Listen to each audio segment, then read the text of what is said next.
Lord, we are so thankful for your faithfulness this semester, getting us to this point, and help us today to see the full grandeur of your plan as it moves and as you have brought it to a focal point in the Davidic covenant and the Davidic king. Help us to pull all these different things that you have established together as they all coalesce around your Son. And may your epic plan and your magnificent works and the drama that you established and all point and amplify the wisdom and glory of your name. And so, God, be honored now, and may we have clarity that all things are for you and from you and through you and to you. And so may that be our heart's desire, and may we delight in you as a result of what we have been learning in your word in this class. So give us joy as we study these things. Give us eyes that behold wonderful things in your word, and tie our heart back to you. In your name we pray. Amen. All right. We are in 2 Samuel, and there is so much to cover, but we do need to review several pertinent things to gain context, momentum, framework for what we are going to be covering. And so we go back to creation once again, remembering that the thesis of creation is that God is sovereign over it all.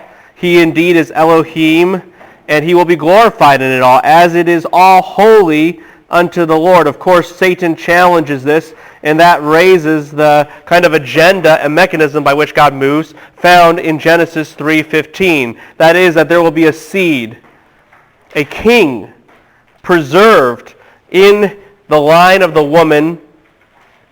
God has ironic retaliation. That which Satan thought he could use against God, God uses to destroy Satan. And so we have seen how God has preserved this line, used this line, which has continued in the nation of Israel to prepare the way for this seed by proclaiming in a variety of ways the nature of God, his holiness. That is by the law, which doesn't save, but the law, what does it actually do by definition? It actually what? Points or teaches. That is exactly what the law does. It points and teaches, and that's what Israel does to the world. And so history has moved along that line to demonstrate those realities, as Israel has pointed to God in Numbers, and they are pointing to God in very specific ways, say in Deuteronomy. And now we have entered into Joshua, where Israel is in the land. God's conquest agenda, which is going to be very big, is further revealed. In fact, what is also revealed leading up to this time are several covenants. For example, there is a covenant pointing to rest. We call that the what covenant? Noahic covenant. There is a covenant that promises land, seed, and blessing. We call that the Abrahamic covenant. And there is a covenant that is designed to teach about these things. It administrates these things. We call that the what? Mosaic covenant. Very, very good. These covenants will be very important, and they all have pivotal roles in redemptive history, and they have a very pivotal role in the book of 2 Samuel. And so God has established Israel in this land. Quest is huge. They are proclaiming these realities through what they do, particularly through the Mosaic covenant, which explains and teaches about these other covenants. And with that, then, the framework has been established for Israel to be a witness, to be that kingdom of priests, as the book of Exodus discusses, and therefore redemptive history takes a very deliberate turn in Judges and Ruth, and now we are focused back on the issue of king. Not just kingdom, but the issue of king. And in Judges, everyone does what is right in their own eyes because there is no what? King. There's a crisis of leadership. Hence in Ruth we learn this king comes from what line? The line of Judah, and will actually move toward the person of who? What's the last word of Ruth? David. David. You need to know that flow. You need to understand that flow. All right? Now, having said this, after Ruth we have 1 Samuel. And 1 Samuel begins to establish a theology of kingship. And we've seen that theology of kingship, it revolves around the capital K-I-N-G. And that is precisely why the king that is true is not a king based on the externals. It is a man after God's own what? Heart. Even though an external king like Saul, who is good looking, who is tall, should, from the world's perspective, be the right king, that's only if you're thinking of it in terms of the world's standards, but a theology of kingship says no, it's not based on the world's standards, it's based on the true king. In other words, Israel is still a theocracy. It is all about God. And for that very reason, the one who kills Goliath is not the tallest, but the one who has a heart after God's own heart. God raises him up, empowers him to demonstrate that God is on his side. God will use him to conquer, and in fact, God will refine him. Yes? And that's why David wanders in the what? Wilderness. Do you guys remember who else wandered in the wilderness before David? Not after, but before.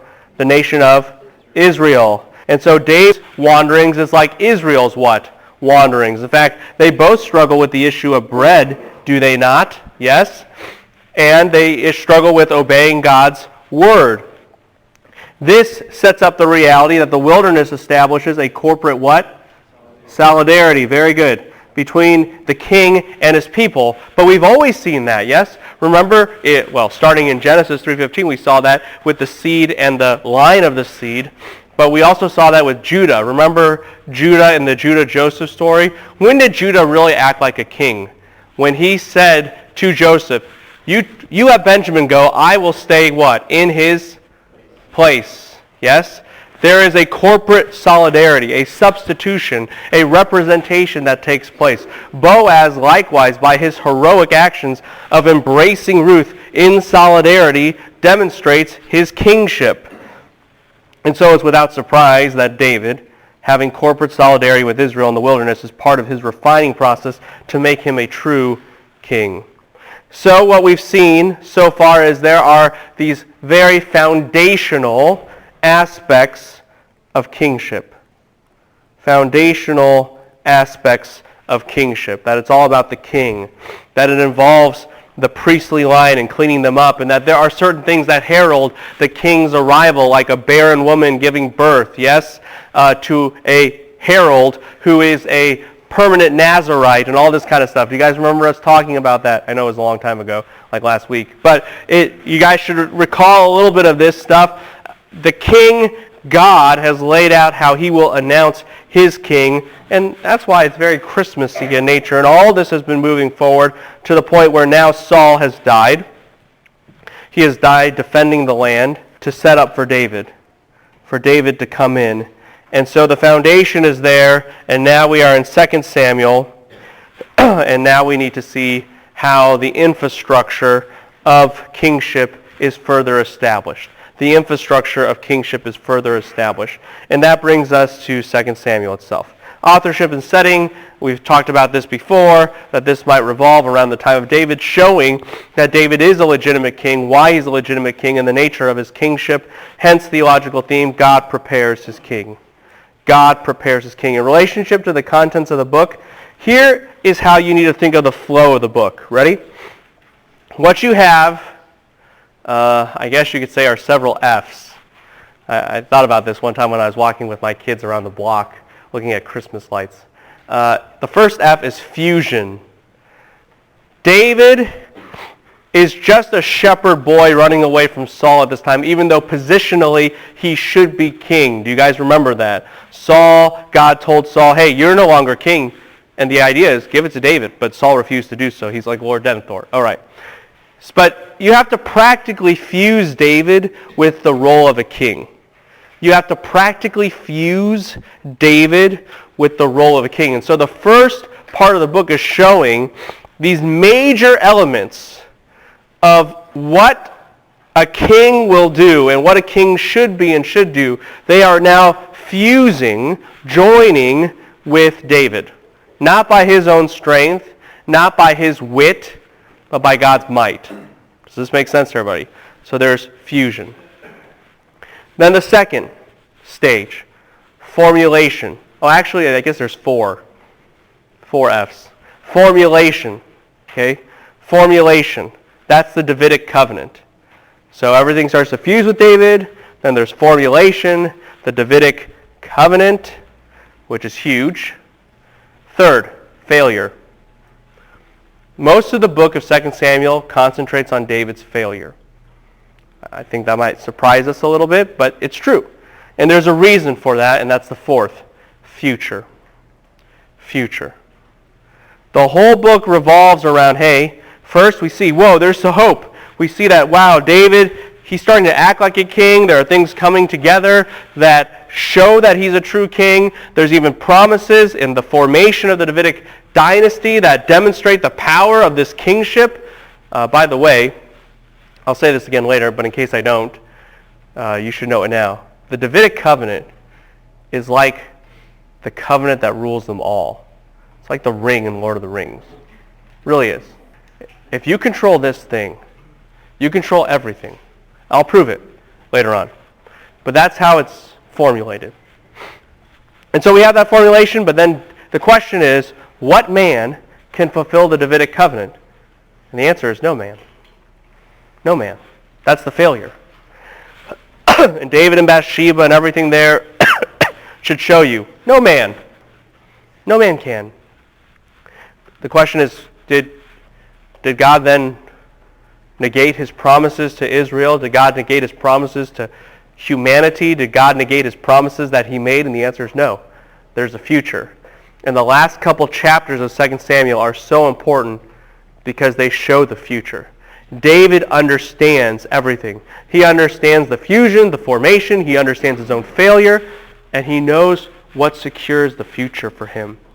And so he writes certain psalms at the end of the book to show you that. It's really cool. Everyone got the flow of the book?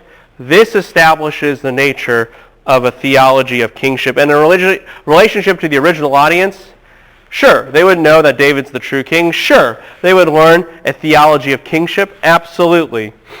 And that's what they should learn. And they should have hope, too. That's true.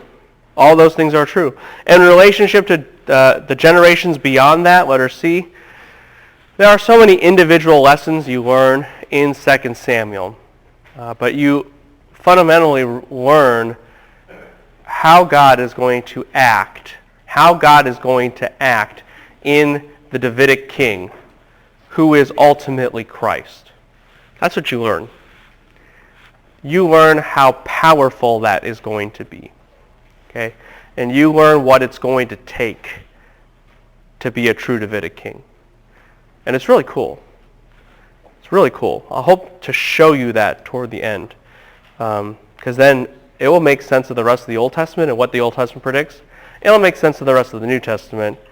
And it'll show you why we emphasize certain things about Christ. Because they're all set up here. All right? And I know you're like, that doesn't make any sense what you just said. It'll make sense when I get there. So we need to get there. With that in mind, next page and next page.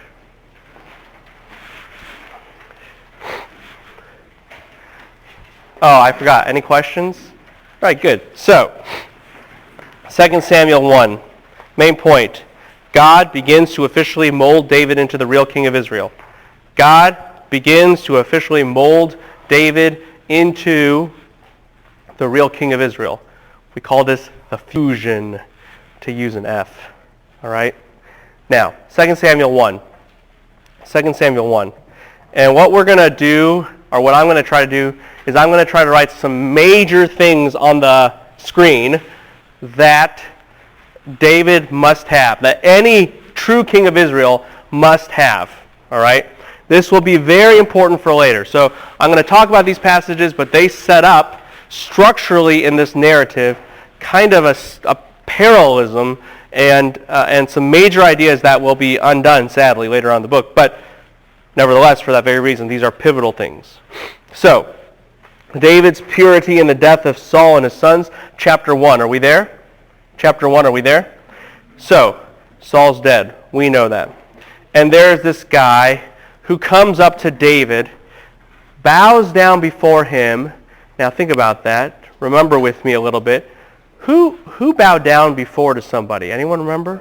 Boaz. Well, Boaz wasn't the bowing down guy, but the person bowing to him was Ruth, and that was announcing, you're the what? You're the king. Remember that? So here's the Amalekite. He bows down before David, and the question that God is setting up here is, David, are you going to presumptuously take the kingdom before I give it to you? Yes? Because the Amalekite is saying, hey, I killed Saul. I killed him, so now you're king. You should reward me. But if David rewards the Amalekite, has he really trusted God to give the kingdom into his hand? And the answer is what? No. In fact, do you guys remember earlier David's buddies wanted to kill Saul? Remember that? Did David think that, in the end, did David learn that was that a good idea? And the answer is what? No. So God is testing him. Did you really learn your lessons from the wilderness?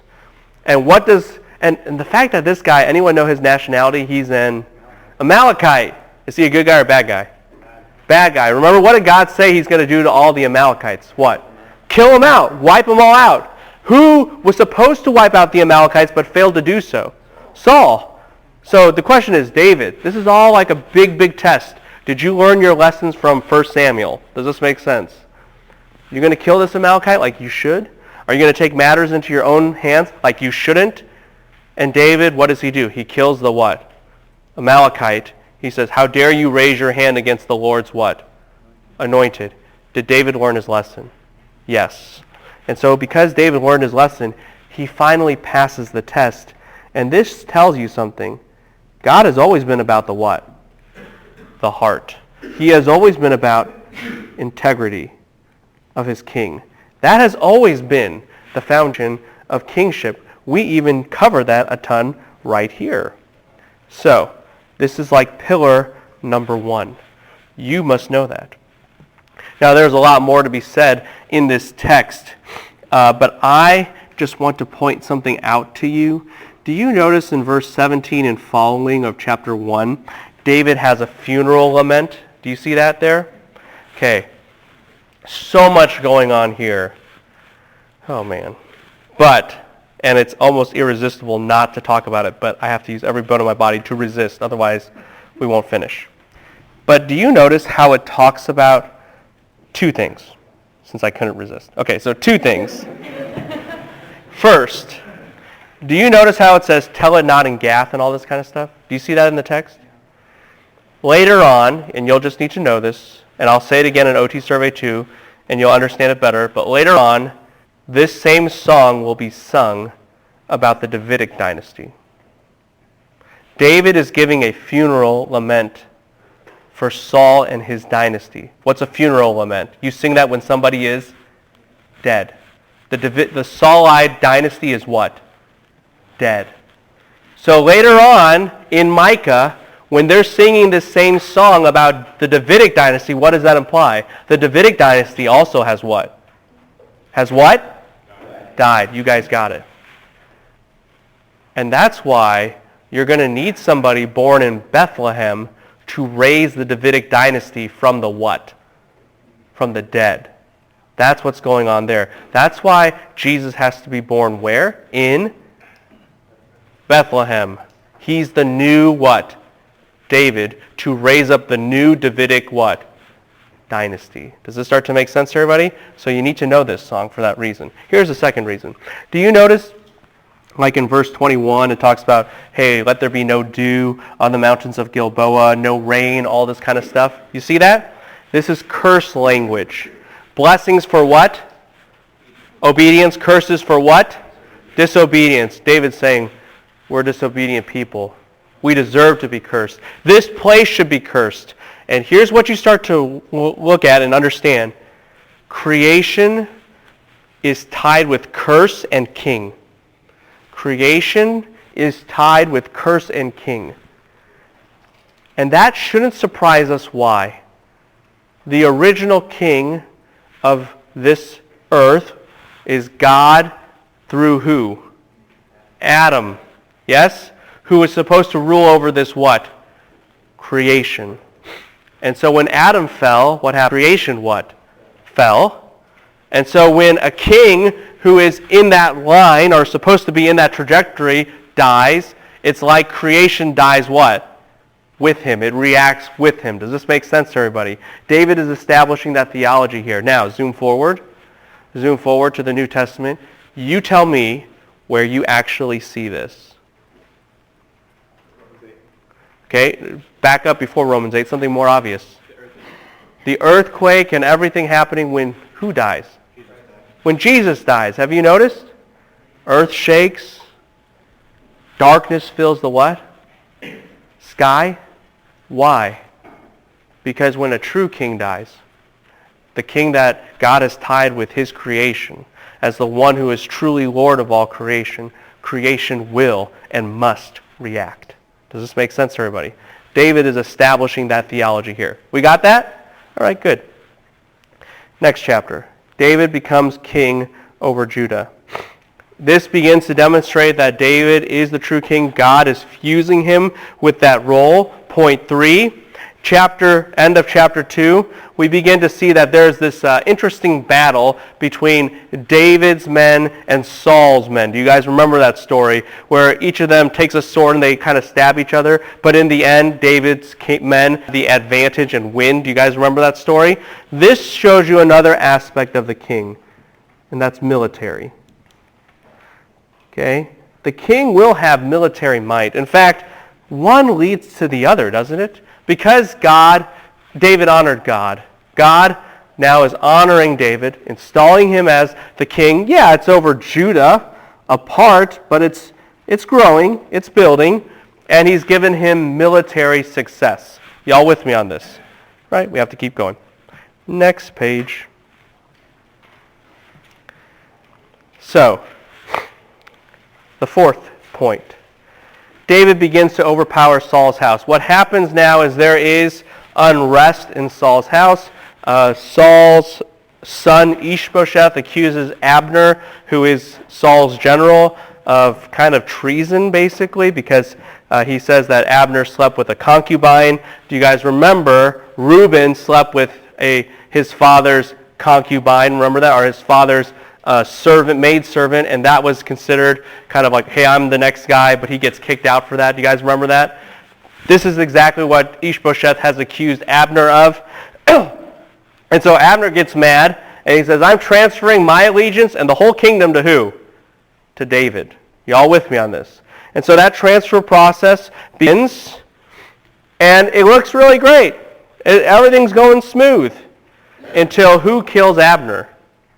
Anyone remember the story? Who kills Abnor? Joab. Why? Because Abnor killed Joab's brother earlier. You all with me on this? Now, anyone know, this is just pop trivia, but it's important, and it shows you if you've been reading everything carefully, what city it happened in? It's in chapter 4, so you can kind of read it. What city? Starts with an H. Hebron. You're like, so what? Hebron is a city of refuge. Hebron is a city of, what's a city of refuge?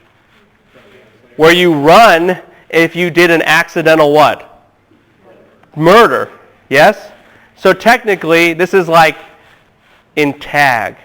You guys ever have the safe or whatever, or home base, and you can't get tagged there? Well, that's Hebron. Except Joab's like, tag, you're dead. And kills Abnor in that city, so it's doubly treacherous. Now, think politics. What does this look like if you're just a regular Israelite? Oh, Abnor hands over all of the whole kingdom to David, and then they what? Then they kill him. How convenient, you know? Are you all with me on this? And what is at stake is this, and this is the third major pillar: national unity. National unity. Do you guys remember in the time of the judges, was Israel united? The answer is what? No. Remember the judges? They were over their individual areas. Sometimes people were attacking them from all sides, and they couldn't even defend from all that. A true king of Israel is one that can hold the whole nation what? Together. Does this make sense to everybody? And with Abner giving David the whole nation, it looks like David can hold the whole nation what? Together. But what threatens that is that Abner was just what? Killed. So what does David do? It's really funny. You know what David does at the end of chapter 4? He just sings a song. He's like, oh no, that's sad. That Ishbosheth died. And all this, and that Abner died, and, it's the end of chapter 3. Abner died. I wish that didn't happen. And it becomes like a best hit seller in Israel. Everyone's like, did you hear David's song? This is amazing. And everyone just stays, and you're like, he sang a song, and now you guys all of a sudden are like all singing Kumbaya, let's all be together. Even though normally in any situation, this would be what? Grounds for further rebellion. Are y'all with me on this? David has garnered national unity, not by his own might, but because God is what? With him. Man after God's own heart, military success, national unity as well. Y'all with me on this? At the end of this, like I said, letter B, chapter 4, Ishbosheth is murdered. Ishbosheth is murdered. He's actually, and David actually kills those men who murdered Ishbosheth, hangs them on a tree, shows that they are under curse, and the whole Saulite dynasty is now over. It is over. And with that, point 5, David becomes king over all Israel. It is now official, because it is not just over Judah, it is over what? Over all. And he has this kingship in a certain way. Not by his own strength, but by God's. Let me just take a really quick pause here and say this. When you go to IBEX, you really should go to IBEX. You should have, by now you should have really filled out an application. Sometimes I say you should have filled it out before you were born and all that kind of stuff. But really, if you haven't filled it out by now, there is no word to describe you that I can think of off the top of my head. So, the whole point is go to Israel, and in Israel, you're going to have a great lecture from a rabbi of a very predominant synagogue in Israel. It's one of the synagogues right next to the Western Wall, sometimes known as the Wailing Wall. He's a very, very predominant rabbi, and he's going to talk about the Jewish conception of the Messiah. The Jewish conception of the Messiah and their response to it.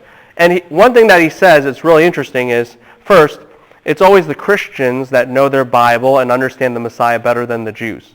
He's teaching future rabbis about the Messiah, and they have no idea what the Messiah is. Okay, that's how clueless people are sometimes. And, the Christians are like, yeah, we know about this Christ or Messiah person. Like, they start listing things. And he tells his Jewish students the Messiah will do several things. He will unify all of Israel. Do we see that? Yeah. He will build a temple. Yeah. And and not only that, he will bring true peace to the nation militarily. Do you see that? Yeah? And everyone's like, okay, peace to the Middle East, that's already kind of a stretch. And then he says something like, and he'll rebuild a temple. That's kind of ridiculous since there's like a big golden dome on a rock that doesn't seem to make a lot of sense. But then you know what he says? He says this, when I say that he will unify all Jewish people together, all the students laugh. And they're like, Messiah's never going to come. That's what they say. Messiah's never going to come. And he continues the lectures by saying, like, all the Christians, when I say that to them, they're like, you Jewish people are crazy. Your Bible says they're going to come. But in a Jewish mindset, national unity is what? Impossible. Impossible. There's a joke. Ask 3 Jews a question, get 5 answers. Okay? That is the nature of the disunity of Israelites. But under the right king can be unified. And that's the point of 2 Samuel. That God installs Israel as king over all. God installs David, rather, as king over all of Israel with that kind of unity, with that kind of military security. And that's what we begin to see. All right? That's what we begin to see. theology of kingship is real. Point 2, we there? God grants David success. Next page. Let me give you the main point. God formulates what it means to be a Davidic king. God formulates what it means for David to be a Davidic king. All right? This is that formulation section. First, David at this moment, chapter 5, verse 11, and following, he receives a palace. Okay? He receives a palace, but it's not just any palace. It's a palace, and he is actually established in a certain city. Anyone know the city? The city of what? Jerusalem. Okay? Jerusalem. Now, tons of stuff to know here. 2 things predominantly that are established. First, this isn't the first time Jerusalem's mentioned. In fact, David actually wanted to go to Jerusalem all the time. Remember after David and Goliath? David cuts off Goliath's head. Remember that? Do you know what city he delivers it to? Guess. Jerusalem. And it's not like, hey, I'm just saving this head for the time I become king, and boom, now I'm going to deliver it. He's like FedEx or Israeli X or whatever to Jerusalem, ASAP. Why? Because David knows Jerusalem is his what? Is his city. Which make you ask the question, what makes Jerusalem so what? Important. Yeah, that David would know that. So we have to go back in time a little bit. We'll go back in time. So here we go. Melchizedek from what city? Salem, which is also known as what? Jerusalem. Okay? So, obviously, there's that. In Deuteronomy chapter 12, God has already promised that there will be one city where he sets his name. So that should make everyone be thinking the right way. But even before, or even with Melchizedek in Salem, and I'm not going in chronological order here, or I guess I am, depending on which way you want to go. But there's another pit stop we have to make. Do you guys remember when Abraham at that time nearly sacrifices Isaac? Anyone know where it was near? Mount Moriah. Okay? Now, where is Mount Moriah? In, guess where? Jerusalem. In fact, that mountain is actually where the Temple Mount is. Okay? Does this make sense to everybody? And so if you start to put that together, Jerusalem is the city of kings, like Melchizedek. Jerusalem is where God provides. Jehovah Jireh, remember that? Or God sees, Genesis 2. This is a very critical city relative to kings and politics, relative to covenant, promises, sacrifice, and priests. This is a huge theological city. And so David knows there's one city that everything happens at, and that's the city of what? Jerusalem. Does this start to make sense to everybody? And so if you're going to be a king, you're going to reign from one place. And that's what place? Jerusalem. Does this start to make sense to everybody? And so you cannot have kings without Jerusalem, and you can't have Jerusalem without what? Kings. Are you all with me on this? This is like peanut butter and jelly. Oreos with Oreo stuffing. All right? I mean, you know, the white stuff in the middle or whatever. I mean, this is like the chocolate chips of chocolate chip ice cream. This, you just go together. They are inseparable. All right? You must remember this for next semester. Okay? Because, anyway, never mind. So we'll get there when we get there. So, everyone understand this? Are you all with me on this? And this next point, we'll reiterate that. Because in this next point, oh boy. So, next point here we have about Jerusalem is how David takes out Jerusalem. David takes out Jerusalem via saying, hey, somebody go up and take Jerusalem, and Joab, he climbs up I think your Bible, it says something like the water duct or something like that. Do you see it there in 2 Samuel 5? Yes, no, maybe so? Well, when you go to Israel, you will see it. It's really cool. So you should go to Israel. It's by Hezekiah's tunnel, by the way. And so Joab comes and crawls up that thing. He takes out the bad guys in Jerusalem, and they talk about the blind and the lame. It's a slanderous term. It's a slanderous term, kind of a derogatory statement about David and his men. Oh, you guys are all blind and lame. You'll never take the city. And then David gets in and taunts them and says, I took you all out. I will never let you blind and lame people to come back in. Are you all with me on this?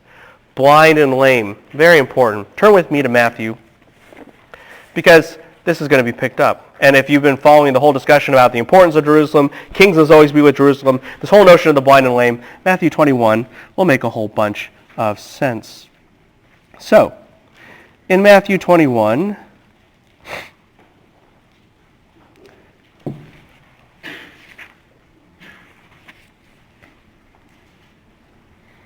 he enters the city. Yes? We call this the triumphal what? Entry. And he goes into the temple.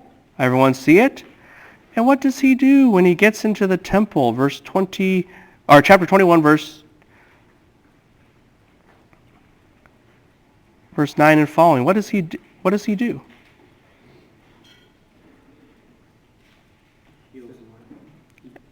What? Go ahead. Doesn't it say he drove out all those who were buying and selling? Yes, he does. But what does he also do? Yeah. What? Verse 14. Who comes to him? The blind and the lame, and what does he do? He heals them.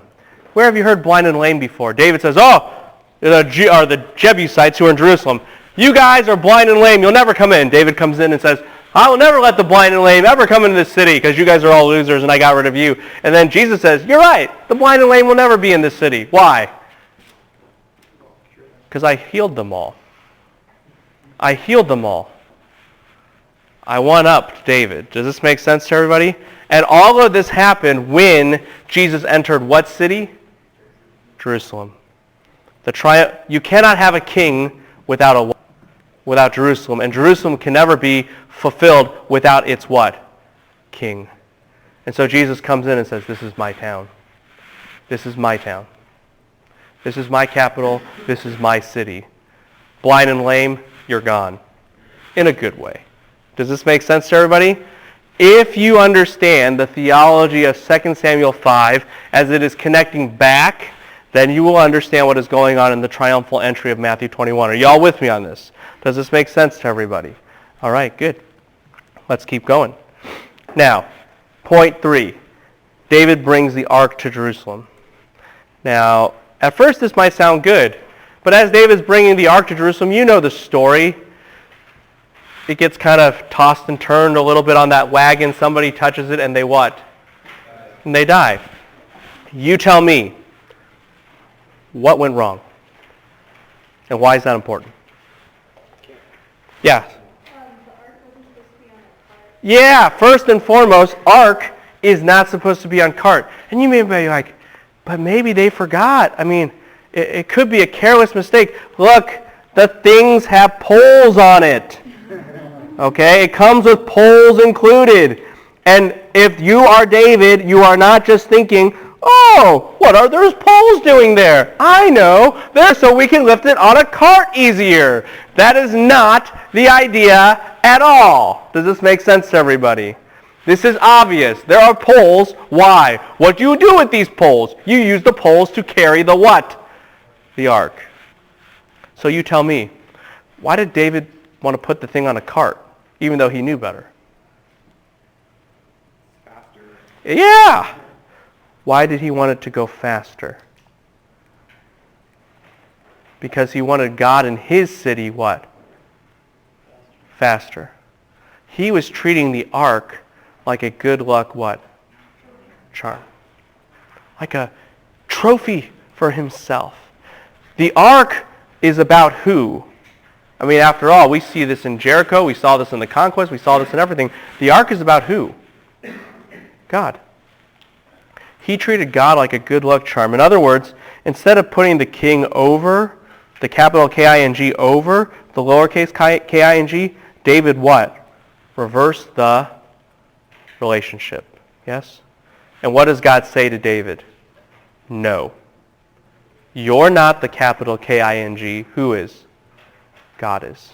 Let's get this straight. Does this make sense to everybody? And so 2 Kings 6 is a warning shot to remind David who the true king is as opposed to who the false king is. Does this make sense to everybody? All right? Y'all with me on this? One more thing. And I hate to backtrack a little bit, but I really wanted to make this point. And I've wanted to make it like a lot. So, and I haven't been able to make it in other classes. So I'm going to make it in this one. All right. David, in the midst of all this, 2 Samuel 5, one chapter back, he's been fighting the Philistines. Y'all with me on this? Okay? Now, if you remember, ever since Samson and before, Israel has never really done so hot against the Philistines, yes? In fact, who's a big, tall Philistine guy? His name starts with a G? Goliath. You guys know this. We've always struggled with them. So finally, David is beginning to defeat the Philistines and conquer that land. He is actually helping to fulfill, in part, the what? Starts with a C. Not the covenant. I'm thinking of something more specific. Happened in Joshua. The what? The conquest. Yes? In fact, the language of the conquest is used in 2 Samuel 5, 17 through 25. David is finally fulfilling the conquest. He's conquering cities that never were conquerable, like Jerusalem. He's conquering areas that were never conquerable, like the land of the Philistines. He's finally doing it. And don't miss this. Someone read 2 Samuel 5, verse 21.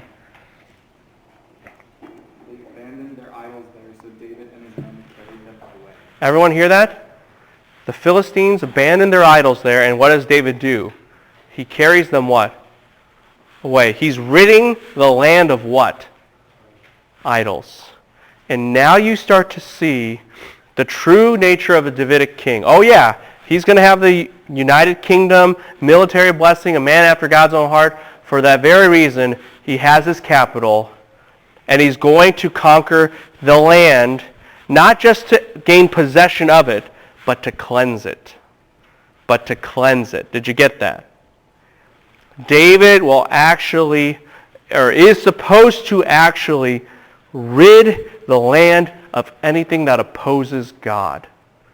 That's what a true king does. Does this make sense to everybody? Now, if you're like, do all Davidic kings do that perfectly? No. Meet David's son, Solomon, who does the opposite. And a lot of his sons will follow suit. But this is what they're supposed to do. Are you all with me on this? Speak to me. This true king has to do in relation with international security of Israel. Yes, because Israel will be secure internationally, that actually is not just political, it's even spiritual. They go hand in hand. But more than that, the dominion the king is to exert is to actually transform the world, is the idea. Jeremiah? Is that kind of like Jesus cleanses the temple? Yeah. Except that's a domestic incident, in a sense. I mean, that's inside Israel. Here, it would be like Jesus going to a foreign area and actually claiming that for God's kingdom kind of idea. But he does both. So, yeah, but they're the akin of the same thing. Yes. Does this make sense to everybody? Do you see the importance of all that's happening there? And if you have all of that, point 4, Davidic covenant. We there? So, in the Davidic covenant, David wants to build God a house. In fact, that's going to be a big deal. David wants to build God a house. Another word for house is what? God's house would be called the temple. Yes. But now, instead, this is what God will do for David. God will build David a house. Hear the wordplay?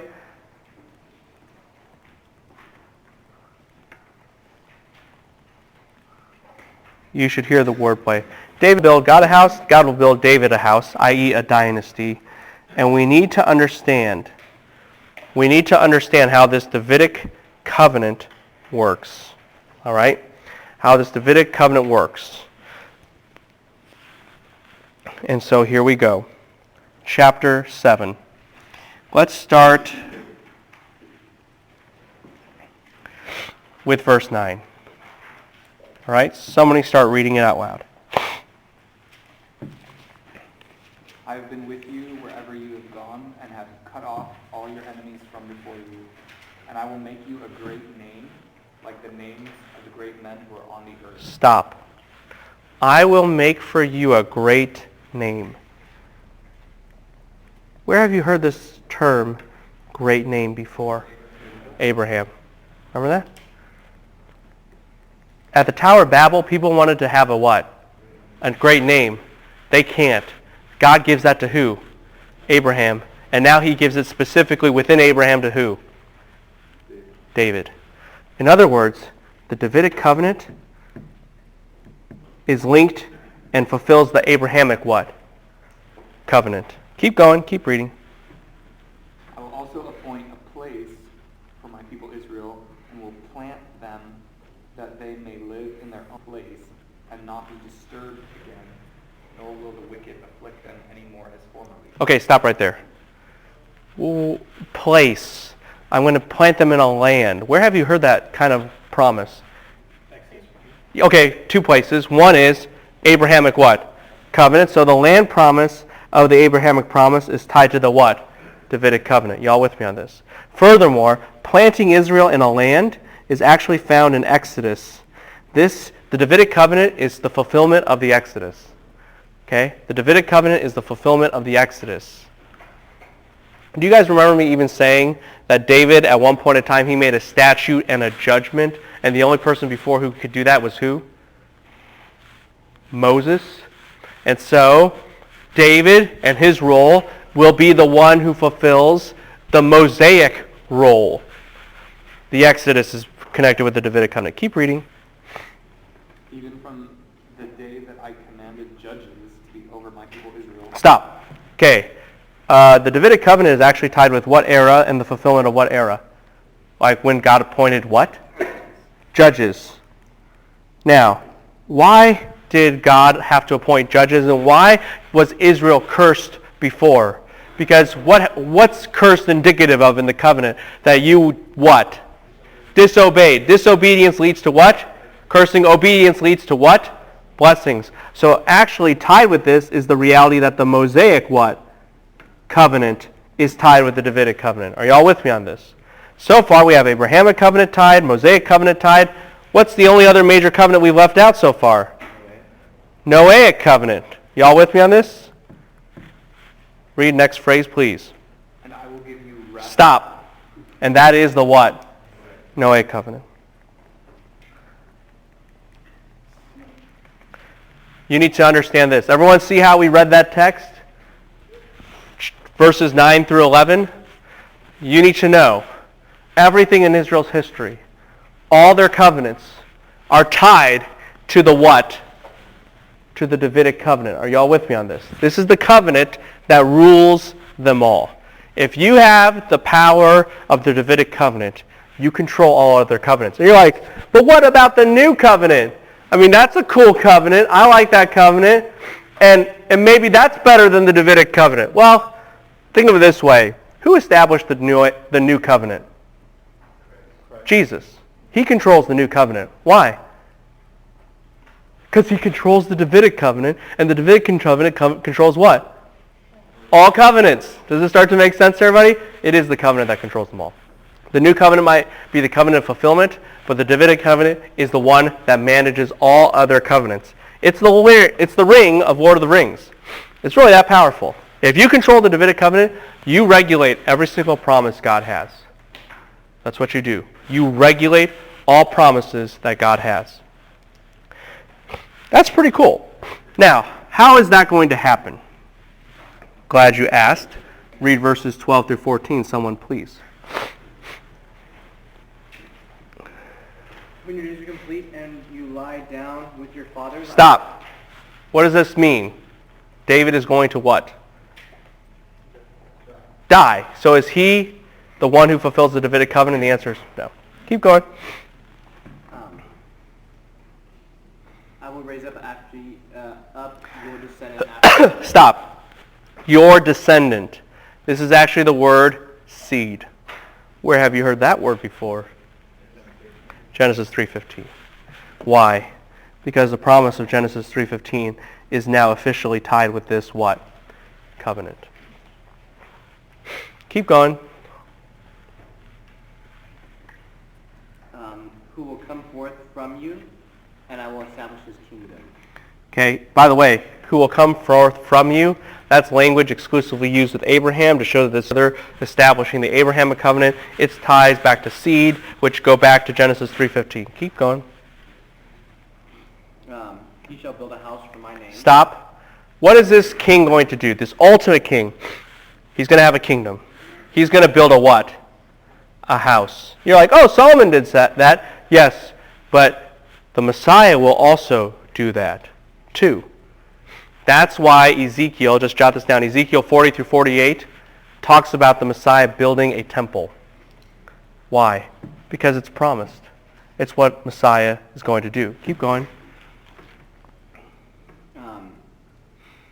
So he will build a house for my name, and I will establish his throne, the throne of his kingdom forever. I will be a father to him, and he will be a son to me. When he commits iniquity, I will correct him with the rod of men. Okay, stop right there. You're like, whoa, how does that relate to the Davidic dynasty? In general, of course, when any Davidic king sins, he will be punished. Yes, that's what this guarantees. But it's more than that. You see, because what will happen as an implication of this is that sometimes, and we see this in the Psalms, David or a king is held responsible or is punished not for his own sin, but the sin of his what? Nation. Because corporate what? Solidarity. And so this actually does relate to Christ as well. In fact, in Isaiah 53, it uses a wordplay off of 2 Samuel 7 to say, we thought he was smitten of God, i.e., we thought he was being judged for his own sin, just like 2 Samuel 7 says. But then we found out it was not because of his sin, but what? He was pierced for our sin. Everyone hear how that works? That's what's going on there. And so this covenant is explaining there will be a seed. Genesis 3:15. He will finalize the temple. He will have a kingdom. He will be the king of that kingdom. And he will even, if need be the one who might be punished in place of his own people to make everything work. Nevertheless, going? But my loving kindness shall not depart from him, as I took it away from Saul, whom I removed from before you. Okay, everyone hear that? With that, then, we know that this covenant will never fail. God's loving kindness will never be removed. So in the end, the seed will win. And this is how he will win. Does this make sense to everybody? This is a critical covenant. It rules over all covenants. You need to make sure you understand how all covenants revolve around the Davidic covenant. Does this make sense to everybody? By the way, that just shows you the centrality of Christ ultimately, doesn't it? Because he's in control of all these covenants. And so the more you understand these covenants and their ramifications and implications, the higher and more powerful you understand Christ to be. Okay? He is not just an everyday kind of guy. He is the pinnacle, the climax, the focal point of all history and theology. Next page. All right, here we go. So that's pretty impressive. So this is what David does. He would do what anyone would do with the Davidic covenant. He takes it out for a test drive. Now, to understand the dynamics of what is going on, have you guys ever seen Lord of the Rings? The first one, right? And like Sauron walks out, he's bearing the ring. Everyone's like, I think it's who's Elrond. He's narrating. He's like, and all these, or Gladriel's narrating or whatever. And all these arrows are flying, and everyone's like, we're winning. And he walks out and he has the ring on, and he like has a stick. Remember that? He just waves his arm. People go flying. You remember that? That's the power of the ring. That's like the Davidic covenant. Okay? And you're like laughing because you're like, that's ridiculous. No. Start reading chapter 8, please.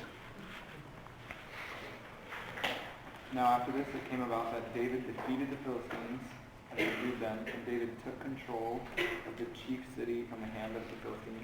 Everyone hear that? It's just like David walked to Philistines and said, dead, and they're all dead. It's like, that's how the text describes it. It's like, there's no battle. He just won. Keep going. He defeated Moab. Okay, then he just walks to Moab. It's like, you're dead. All right, I like this Davidic covenant. All right, keep going. How about verse 3? David defeated Hadadezer, the son of Rehob, king of Zobah, and he went to restore his rule of the river. Okay, now, you're like, what? All these names, I don't understand. You need to understand two things. First, verse 3, it just says David struck him. He just strikes people. And he describes Hadadezer, son of Rehob, king of Zobah, and you're like, where is that? It doesn't matter. It does matter, but for our discussion, all you have to know and focus on is the last words. To the what? To the river. Like, take me to the river. What's the river? You tell me. Where's the river? Euphrates. Now, this is important for two reasons. First, do you guys know on a map where the Euphrates is? Okay, like if Israel is like over there on that picture, Euphrates is wherever like there is over there. You know, like what's on the opposite end of that? Like the Euphrates is basically where the calf is, okay, like on a map to scale. And David just decides to take a jolly good stroll across Mesopotamia and conquer the entire region. Okay, that's what chapter 8 is all about. David's like, I kill the Philistines. Oh, that's nice. Kill Moab. That's great. Now I conquer the world. It's like, oh, that's nice. That's the power of the Davidic covenant. Are y'all with me on this? Because what did God promise Abraham? A what? A land. Anyone know where their dominion would extend to? Anyone remember? The river what? Euphrates. The first thing you need to understand is David's powerful. This Davidic covenant, it is no ordinary power to be trifled with. This is the power that allows you, and the right that allows you to conquer the world. Does this make sense to everybody? And second, along that line, this actually works to fulfill the Abrahamic covenant, which is already tied to the what? Davidic covenant. Everyone got those two things? Davidic covenant, powerful, military conquering force power. Second, fulfills Abrahamic covenant for sure, because it goes all the way to the river what? Euphrates. In fact, starting in verse 9 and 10, we don't have time to read this, but it's amazing. Because all these other nations start to hear about this, and they just say, we want to join with Israel. We surrender. We are under Israel from now on. That's the power of the Davidic covenant. The power of Davidic covenant. David fulfills his promises to Jonathan, further showing he's a man after God's own heart, further showing what a king should be. Point 3, God grants David failure. Main point, David is not the king. David is not the king. Failure. Failure. Bathsheba incident. This is a very interesting thing. Because I think sometimes when we talk about the Bathsheba incident, we start in chapter 11 where it happens, but the Bible actually starts in chapter 10. The Bible starts in chapter 10.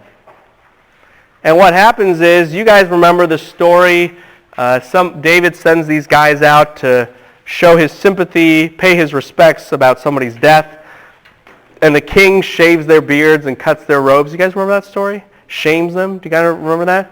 And David's like, that's it. We're at war. You're like, okay, I mean, that's a little extreme, but fine. And David starts to send out these troops. Now, what's weird about that? He should be going what? With them. In fact, if David went with them, they wouldn't have fallen into the trap. Do you guys look at chapter 10 if you haven't looked at it for a while? Do you guys remember? They're surrounded, and Saul's like, hey, or not Saul, Joab is like, hey, if you guys have trouble, you help, or if you guys have trouble, we'll help you out, and if we have trouble, you help us out. Do you remember that? And we're all going to just kind of trust the Lord and champion his name and fight these bad guys. Are you all with me on this? Now that sounds great, but who should have made that speech? Not Joab, but who? David. And so you have to ask the question, what? Why isn't David what? There. And the Bible makes a bigger point of this because after that battle, they get home and they tell this, verse 17, to David. And what does David do? Verse 17 of chapter 10. What does David do? Now when it was told David, he gathered all Israel together and crossed the Jordan and came to Helam. And the Arameans arrayed themselves to meet David and fought against him. Keep going. But the Arameans fled before Stop. David. So easy, right? David says, okay guys, I'll lead this time. They all get together. They march into battle, and then the Arameans are like, we're here. We're here to fight you. And now what? And now we run. You know? So easy. David's like, I have Davidic covenant power. Boom! You're dead. And it's over. And so you're like, wait a minute. If you could have done that, the what? The first. If you did it this time, why couldn't you have done it the what? The first time, right? Why? Why? Why are you staying home? Y'all with me on this? Y'all with me on this? So 2 Samuel 11 tells you what? Why he stayed home. And what's the answer? Bathsheba. Speak to me. Well, if you're going to argue that it's coincidence, the Bible probably would not have structured it the way it is so that you would read them together. Do you see what I mean? If the author just said, hey, this happened, but this is unrelated, it has nothing to do with it, then he wouldn't have actually put them all in the same section. But he put them all in the same section in order that you would say this is not a coincidence. They are actually what? Connected. They are connected. So he always planned before Bathsheba? Who, David? Yeah. Let's keep reading. Someone read chapter 11, verse 1, quickly. It happened in the spring at the time when the kings go out to battle that David sent... Stop. You're going to need to pay attention to the word sent. Just write that down and know that for later. Keep going. That he sent Joab and his servants with him and all Israel, and they destroyed the sons of Ammon and besieged Rabbah. But David stayed. Okay, first, David sends, bad thing. He doesn't go with them. They're besieging. By the way, sieges take a long time, yes? And you don't attack during a siege. Just something to learn for later on. Keep going. Now, when evening came, David arose from his bed and walked around on the roof. Okay, this is weird. David gets out of bed and starts walking on his what? Roof. And in fact, it's very weird because it's not just that he takes a stroll. The Hebrew idea of this word of walk is pacing. He's pacing around his roof. Why would you, and the question you have to ask is what? Why would you pace around your roof? Why would you just be running circles on your roof? This doesn't make a lot of sense. Keep going. Walked around on the roof of the house, and from the roof he saw a beautiful woman, or he saw a woman bathing, and the woman was very beautiful in appearance. Okay. Well, there's some Hebrew ambiguities here that are difficult to parse through, but no matter how you think about it, here's several weird things all happening at the same time. One, you generally don't take baths to purify yourself from uncleanliness in the evening, so what's the first thing? Why in the whole wide world is a woman what? Bathing at night. Second, why is a woman bathing at a vantage point where someone could see her? Are y'all with me on this? This is weird. And you're like, yeah, okay, so you got a man pacing on a roof, and then woman bathing so that she can and he can see each other, and you're like, what is this? This is weird. This is not normal. Yes, that's exactly what you're supposed to understand. It'd be a lot even worse than not normal. Are y'all with me on this? There are insinuations that this has always been a setup. Continue. Keep going. We got to hurry. So David sent. Stop. So David what? Sends. This is just going bad. Keep going. So So David sent and inquired about the woman. Okay, so this is where your translation does you no service. The word inquired about the woman, that construction in Hebrew is never used to talk about inquiring about anybody. All right? The word phrase actually is used of seek the Lord, pursue the Lord, seek righteousness. Do you really think that in Psalms, David or anybody was like, inquire about God? Inquire about righteousness. I don't know you, righteousness. I'd like to meet you one day. You really think that's what that phrase means? No. What was David looking to do? He wasn't to try to figure out who this lady was. He was there to what? Pursue her. Get me that woman. So then what happens? And he inquired about the woman, and Well, not really, but keep going, yes. and one said, Oh, how many? one. One. This is not a trick question. This is important. You need to know that it's one guy, not two. One said what? One said, is this not Bathsheba, the daughter of Eliam, the wife of Uriah the Hittite? Okay. Now you can read this two ways. You can read it as if you already have this presupposition of inquire, then the guy's like, well, I know who she is. Everybody knows who she is. That's Bathsheba. But it's not inquire. Yes? He's not inquiring. He's saying what? Get me that woman. And so the person, the one dude responds what? Wait a minute. That's who? Bathsheba, the wife of who? Uriah the Hittite. He's like one of your special forces guys that you just sent into what? Battle. You can't what? Do that? That's why he's asking a question like, do you know who she is? Because if you do, David, this is not like you. You wouldn't do that. Oh, yeah. So then what happens? Verse 4. Stop. Messengers what? Plural. As opposed to what? The one guy. What did David do to the one guy? We don't know, but he got rid of him somehow, yes? Because the one guy's like, you can't do that, you can't... It goes away and goes, give me some other messengers. We're going. Does this make sense to everybody? This is what David's doing.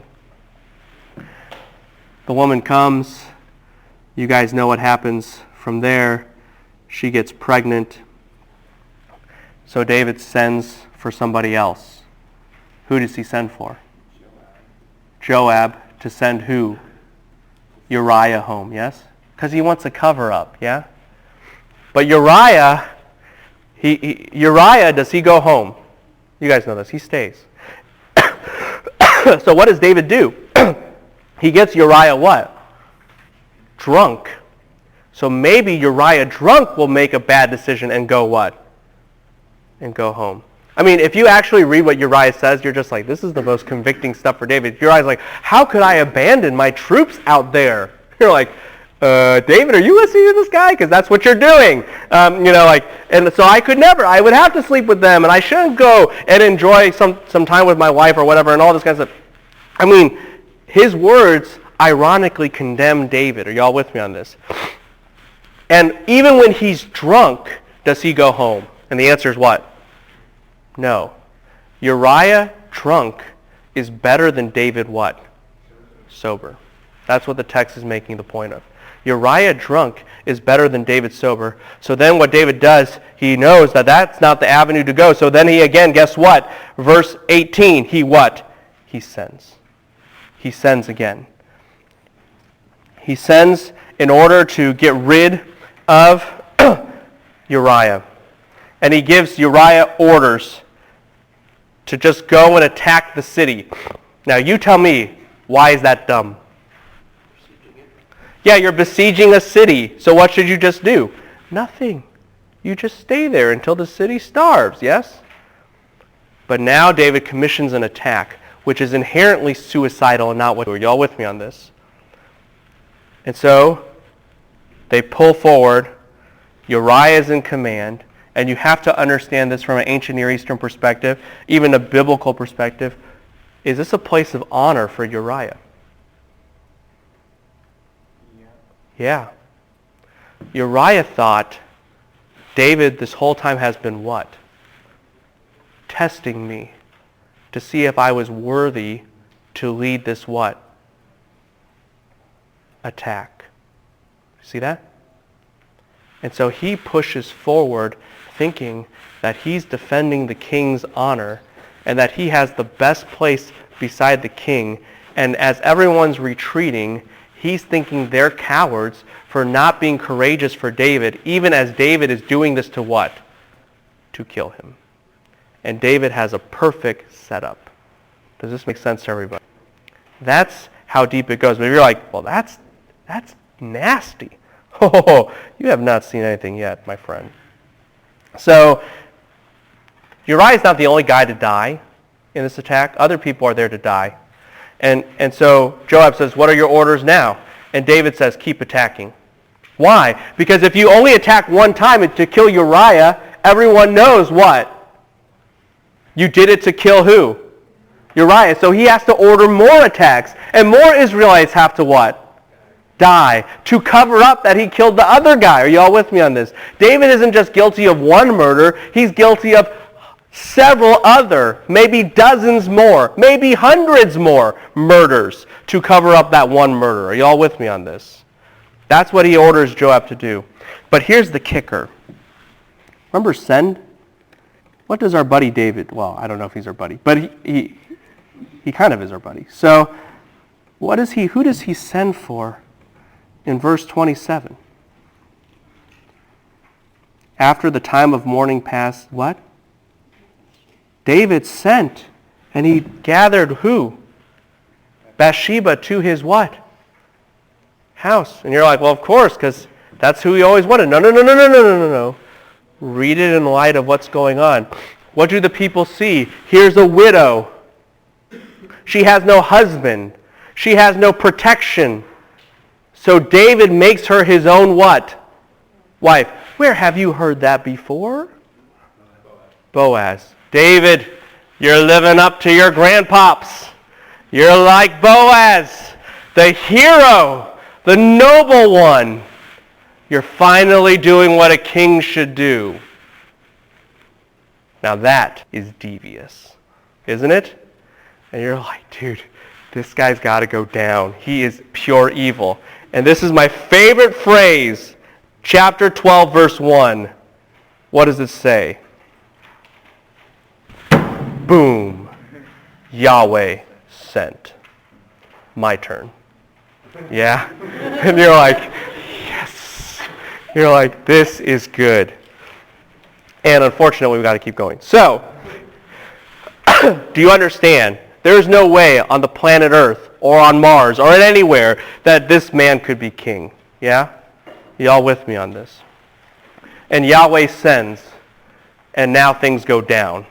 And in fact, God punishes David and says that from this point forward, your house will be pursued by the sword until you die. And remember what I said earlier? That there will be a funeral dirge for the Davidic house because it's going to die, and you need a new David to raise up a new house? That's exactly what is predicted in 2 Samuel 12. That is predicted. All of history now revolves around this verse. The sword will never leave your house. And we start to see that. David loses a child in punishment. By the way, the son dies before the 8th day. Do you know why that's important? What happens when you're on the 8th day? Circumcision. You guys got it. This boy is not even circumcised. I cut him off from Israel. Wow. That's serious stuff. Serious stuff.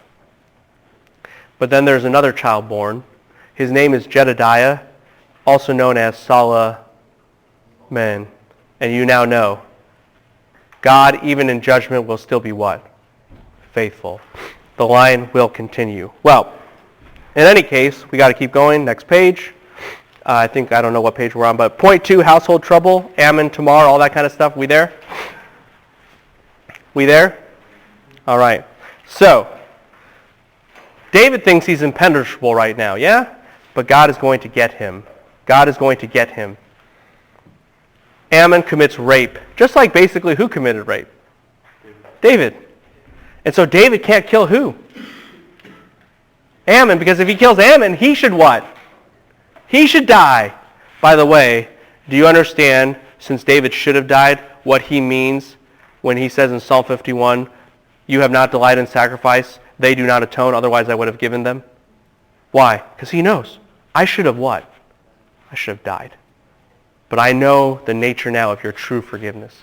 It demands something way more than this. Are y'all with me on this? Read Psalm 51 in an actual life or death situation, which is really the nature of sin. But anyways, here we are, 2 Samuel. And so, who gets mad? What? Absalom. You know the story. And so now you have unrest. Absalom makes a friend in a guy named Joab. Joab is the what of David's army? The what? The general. And all of a sudden you start to see like, does David have integrity anymore? And the answer is what? No. So does he have his military anymore? And the answer is what? No. And what's the last thing on the map? National what? Unity. And what does Absalom do? He launches a what? A rebellion, yes? A coup. Yeah? Absalom launches a coup of rebellion. And everything, his conspiracy, it starts. In fact, Absalom joins with this guy named Ahithophel. Have you guys heard of Ahithophel? Ahithophel, and just jot this down because I don't have time to walk you through everything carefully enough, but Ahithophel is a man who is David's counselor but now betrays him. And he's a man, according to chapter 16, verse 23, this is what it says. Ahithophel's word was like God's word. Now think about that. Somebody who was that wise that he could speak as if it was going to happen. Does this make sense to everybody? That's how smart the guy is. Now, you tell me, does anyone know why Ahithophel joined Absalom in this rebellion? Super smart counselor man joined Absalom? He's Bathsheba's relative or daughter? Or No. Ahithophel, you got it, is Bathsheba's relative. Let me be specific. He's her grandpa. Lesson learned, don't mess with grandpa. Okay? David's like, I just messed with Bathsheba. Oh, you just messed with grandpa. And grandpa just so happens to be the super genius of history. And now he's against you. David, you're dead. And that's what starts to happen. We start to see that in the conspiracy that is taking place. David does a lot of foolish things. For example, why do you stay in Jerusalem? Jerusalem is a defensible city, yes? So if you stayed there, you could have defended yourself. Are y'all with me on this? But David leaves. David does all these things that are foolish to show you he's no longer a good leader. He can't keep the nation together. And in fact, Absalom is just pursuing him. But in the end, what did God promise? My loving kindness will not depart from your house. Do you remember that? And so that God holds up to his end of the bargain. And so Absalom eventually is what? Killed. Y'all with me on this? Killed. Now, David is trying to get everybody and reunite them again.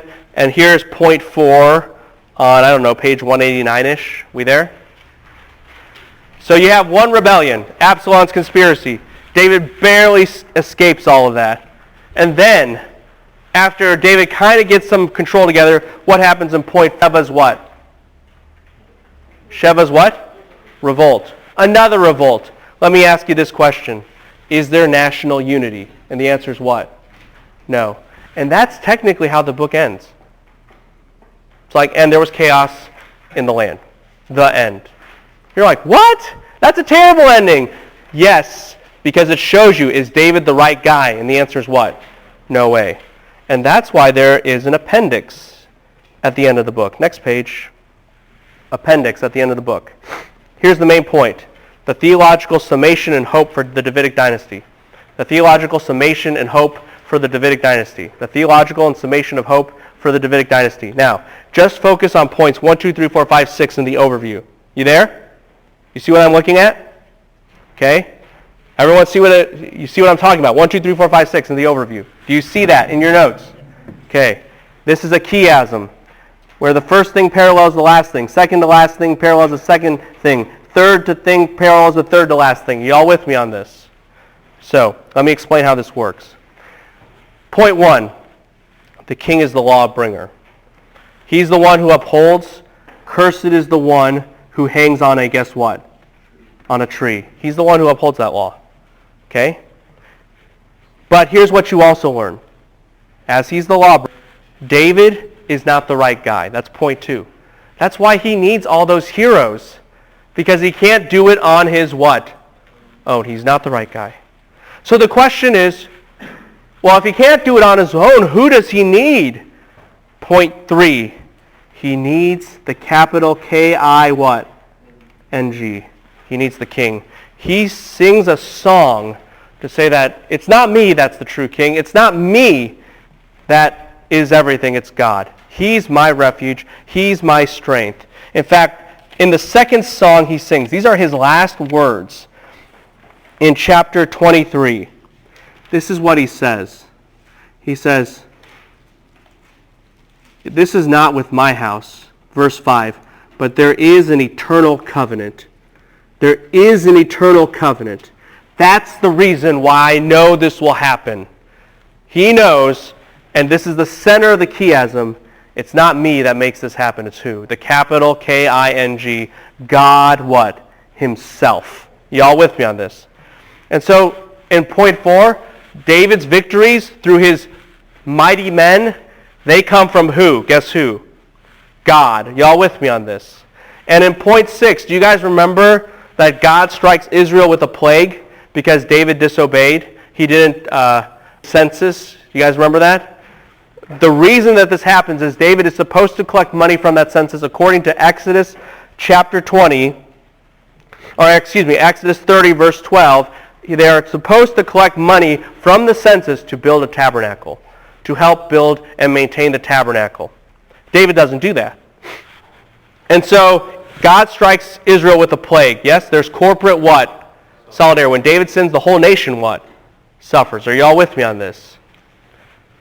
But that is to force David to buy a piece of property, this threshing floor on Mount Moriah, where you're going to put the what? What's going to be there? Starts with a T. The temple. Are you all with me on this?